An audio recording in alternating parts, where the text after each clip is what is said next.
বলছিলাম এই রুগীর যে জিন্নাতগুলো ছিল তার মা এটা আসছে, তাকে সেদিকে ডাকে আমরা বলছিলাম যে তোমাদের ছেলে মেয়েদেরকে মারি ফেলা হইলে তোমরা দাবি ধাক্কা করতে পারবে না। তারা আমাদেরকে কথা দিছিল যে না, তারা আর আসবে না।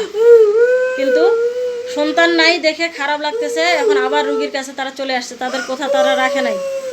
এখন তাদেরকে আমরা কি করব আপনারাই বলেন। এই রুগীর পর্দা ঠিক কর ভালো করি। এই এই উন্নাটা উঠা, ধর, হাত দিয়ে ধর, উঠা ভালো কর দি।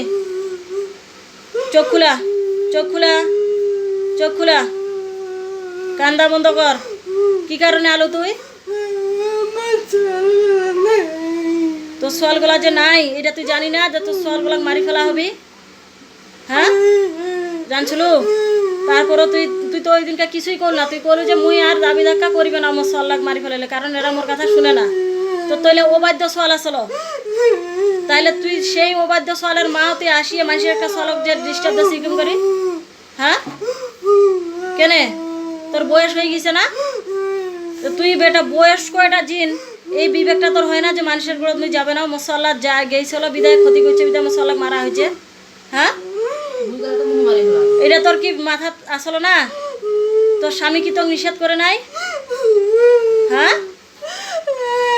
কি নিষেধ করছিল? তাও তুই আইসি কেনে আলু এখন যে তোকে মারিম? হ্যাঁ কেনে সোয়াল গলা নাই তো তোর কি দুনিয়াত বাঁচি থাকি কি হবি? তুইও মরে মরবো না? রুগীর গোড়া তো আর আসবো? হ্যাঁ কি কি আরো আসবো? তাহলে তো তুমি ছাড়িবে না? হ্যাঁ তাহলে তো তুমি মারিয়ে ফেলাম। তুই যদি আবার আসি রুগীর গোড়া তাহলে তো তুমি মারিয়ে ফেলাম। কি কয়েছি কয়েক? তোর স্বামী তো কথা তুইছে, তোর স্বামী তো আসেনি, তুই আইসি একলাই? তুই একলাই আইসি না তোর স্বামীও আইসে? তুই একলাই আইসি? তোর স্বামী ডাক দি, ডাক দি।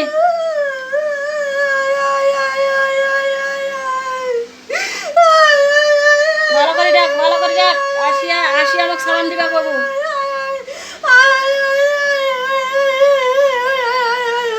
এতক্ষণ লাগেছে ডাকিতে তোর আইনতে খালি?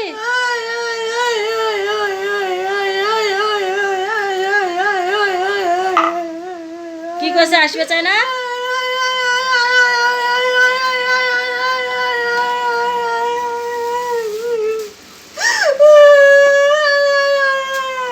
তাড়াতাড়ি তাড়াতাড়ি তাড়াতাড়ি। তোর স্বামী যদি না আনি পারিস তাহলে তোকে হত্যা করে দিন, ইনশাল্লাহ জবা করে দিন।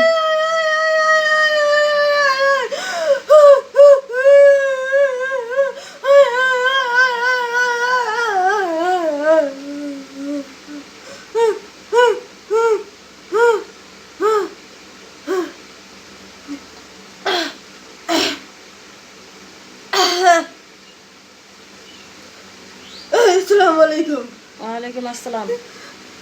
কি ব্যাপার? আপনার স্ত্রী আবার কেন আসছে? কি জানি। আপনারা কথা দিছিলেন না যে আপনাদের সন্তানদেরকে হত্যা করলে আপনারা আর আসিবেন না, দাবি ধাক্কা করিবেন না? হ্যাঁ দিছিলেন কি না? তা আপনার স্ত্রী যে আসিল কেন আসিল? আপনি বাধা দেন নাই? কেমন গার্জিয়ান আপনি? আপনি যে স্বামী আপনার কথা মানে না, কেমন স্ত্রী আপনার? হ্যাঁ এখন আমি কি করব? আপনার সন্তানদেরকে যেভাবে হত্যা করছি আপনার স্ত্রীকেও সেভাবে হত্যা করব? হ্যাঁ তাইলে কি করব কেন?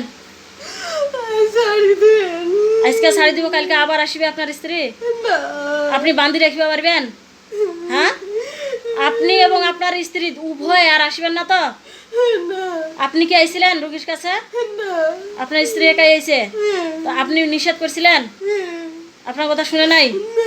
এখন আমি কিভাবে গ্যারান্টি পাবো যে আপনি আবার আমি যদি শাড়ি দেই আপনার স্ত্রীকে আপনি ধরে রাখতে পারবেন? হ্যাঁ হ্যাঁ আসবে না? আপনি শুনেন ভালো করে, আপনার স্ত্রীর কাছ থেকে আসবে নাকি?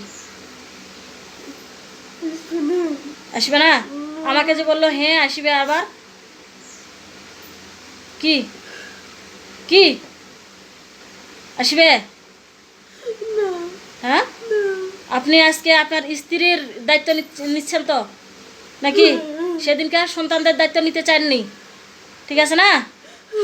সন্তানদেরকে আপনারা যদি বলতেন যে আমাদের সন্তানদেরকে আমাদের হাতে তুলে দেন, তাহলে আমরা আর আমাদের সন্তানকে আসতে দিব না, আমরা যেভাবে হোক ঠেকাবো, তাহলে তো আমরা হত্যা করতাম না, আমরা তো আপনাদের হাতে তুলে দিতাম। কিন্তু আপনারা আপনাদের সন্তানদের রিস্ক নিতে চান নাই। আপনারা সোজাসুজি বলছেন যে আমরা নিতে পারবো না রিস্ক, আপনারা মারিবেন না কি করবেন করেন, মারলে আমাদের কোনো দাবি ধাক্কা থাকিবে না, এভাবে বলছিলেন তো? হ্যাঁ, তাহলে আজকে যে আপনার স্ত্রী আসলো আবার যে ওনার সন্তান নাই, বলতেছে আমার সন্তানগুলো নাই, আমার সন্তানগুলো নাই, থাকিবে না তো? আপনারাই তো হুকুম দিচ্ছেন আমাদেরকে মারার, এখন আপনারা আসিয়া কষ্ট দিচ্ছেন কেন রুগীকে? হ্যাঁ, আপনারা খুব কষ্ট হচ্ছে সন্তানের জন্য? হ্যাঁ, কঠিন কষ্ট হচ্ছে কেন? কেন তাহলে হুকুম দিছিলেন আমাদেরকে? কেন হুকুম দিছিলেন? কথা শুনে না, তাহলে ও বাধ্য সোয়ালের জন্য কান্নাকাটি করতে লাভ নাই? হ্যাঁ, লাভ আছে? জিনগুলোকে জবাই করে দেওয়া হলো, এখন সব মারা যাচ্ছে, তরপাইতে সব মারা যাচ্ছে, একবারে মৃত্যু।